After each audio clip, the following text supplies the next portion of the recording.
July 1 മുതൽ കേരളത്തിൽ census നടപടികൾ ആരംഭിക്കുകയാണ്. സെൻസസ് നടപടികളുമായി ബന്ധപ്പെട്ട് എന്യൂമറേറ്റർമാർക്കുണ്ടാവുന്ന സംശയങ്ങൾ ദൂരീകരിക്കുന്നതിനുള്ളൊരു വീഡിയോയാണിത്. ജൂലൈ 1 മുതൽ തങ്ങൾക്ക് ലഭിച്ചിരിക്കുന്ന മാപ്പ് അനുസരിച്ച് ഓരോ എന്യൂമറേറ്റർമാരും വീട് വീടാന്തരം കയറിയിറങ്ങി സെൻസസ് ഹൗസ് നമ്പറുകൾ ഇടുക എന്നതാണ് ഈ ഘട്ടത്തിലെ പ്രധാന ജോലി.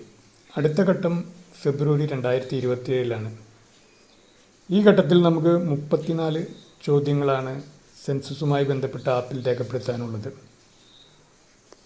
ആദ്യമായി നമ്മൾ ചെയ്യേണ്ടത് നമുക്ക് ലഭിച്ചിരിക്കുന്ന ലേഔട്ട് മാപ്പിൻ്റെ 4 വശത്തുമുള്ള ബൗണ്ടറികൾ കണ്ടുപിടിക്കുക എന്നുള്ളതാണ്.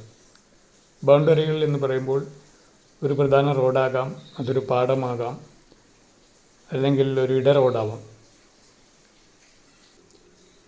ബൗണ്ടറികൾ കണ്ടുപിടിച്ചതിന് ശേഷം ഇതിനകത്തുള്ള ഓരോ വീടുകളും ഒരു വട്ടം പോയി സന്ദർശിച്ച്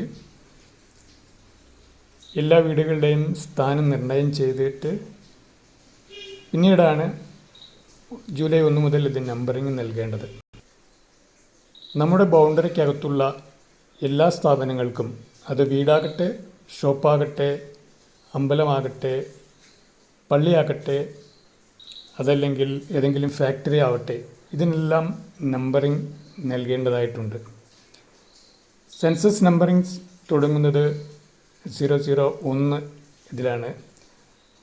അത് അവസാനിക്കുന്നത് ആ ബൗണ്ടറിയിലെ ഏറ്റവും അവസാനത്തെ വീടിലായിരിക്കും. അതിനുശേഷം വീടുകൾ വരികയാണെങ്കിൽ വീണ്ടും നമ്പറിങ് നമുക്ക് കണ്ടിന്യൂ ചെയ്യാനുള്ള ഓപ്ഷൻ ആപ്പിലുണ്ട്. നമ്മുടെ ബൗണ്ടറിയുടെ വടക്ക് പടിഞ്ഞാറെന്നാണ് നമ്മൾ നമ്പറിങ് തുടങ്ങേണ്ടത്. നമുക്കൊരു മാപ്പ് വരയ്ക്കുമ്പോൾ സ്വാഭാവികമായിട്ടും ലെഫ്റ്റ് മുകളിലുള്ള കോർണറിലാണ് നമ്മൾ തുടങ്ങുന്നത്. ആ രീതിയിൽ തന്നെ നമ്മൾ നമ്പറിട്ട് പോകേണ്ടതായിട്ടുണ്ട്. അതിനുശേഷം ഇത് അവസാനിപ്പിക്കേണ്ടത് റൈറ്റ് സൈഡിൽ താഴെ ഒരു നമ്പർ ഇട്ടിരിക്കുന്ന ഒരു മാപ്പ് വരച്ചിരിക്കുന്ന, നമ്മൾ ഓരോ ദിവസം പോകുമ്പോൾ അതിൻ്റെ മാപ്പ് നമ്മൾ രേഖപ്പെടുത്തി പോകേണ്ടതായിട്ടുണ്ട്. അല്ലെങ്കിൽ പിന്നീട് മറന്നു പോകാൻ ഇടയുണ്ട്. അപ്പോൾ ഇത് ഒരു പാർട്ടായിട്ട് രേഖപ്പെടുത്തിയ ഒരു മാപ്പിംഗ് ആണ്, കംപ്ലീറ്റ് അല്ല. ഇത് ലെഫ്റ്റ് സൈഡിൽ മുകളിൽ തുടങ്ങി റൈറ്റ് സൈഡിൽ അവസാനിപ്പിക്കുന്ന രീതിയിൽ ഒരു A4 ഷീറ്റിൽ തയ്യാറാക്കിയിരിക്കുന്ന മാപ്പാണ്. പക്ഷെ നമ്മൾ ലേഔട്ട് മാപ്പ് A3 മാപ്പിലേക്ക് കൺവേർട്ട് ചെയ്ത് അതിലെല്ലാ വിവരങ്ങളും രേഖപ്പെടുത്തിയിട്ടുണ്ട്. എല്ലാ സ്ഥാപനങ്ങളുടെയും വിവരങ്ങൾ രേഖപ്പെടുത്തേണ്ടതായിട്ടുണ്ട്. ജൂൺ 16 മുതൽ 30 വരെ കേന്ദ്ര സർക്കാർ സെൽഫ് എന്യൂമറേഷനുള്ള സമയം അനുവദിച്ചിട്ടുണ്ട്. ഈ സമയത്ത് സെൽഫ് എന്യൂമറേഷൻ ചെയ്തവരുടെ നമ്പറിങ് മാത്രം നമ്മൾ ശേഖരിച്ച് അത് ആ സെൻസസ് ഹൗസുമായി ഒത്തുനോക്കിയിട്ട് സബ്മിറ്റ് ചെയ്താൽ മതി.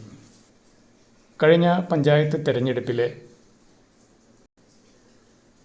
പഞ്ചായത്തിൻ്റെ വോട്ടേഴ്സ് ലിസ്റ്റ് എടുത്ത് പരിശോധിച്ചാൽ നമ്മുടെ ബൗണ്ടറിക്കകത്തുള്ള എല്ലാവരുടെയും പേര് വിവരങ്ങളും വീട്ടു നമ്പർ എന്ന് പറയുമ്പോൾ പഴയ വീട്ടു നമ്പറാണ് നമുക്ക് ലഭിക്കുന്നത്.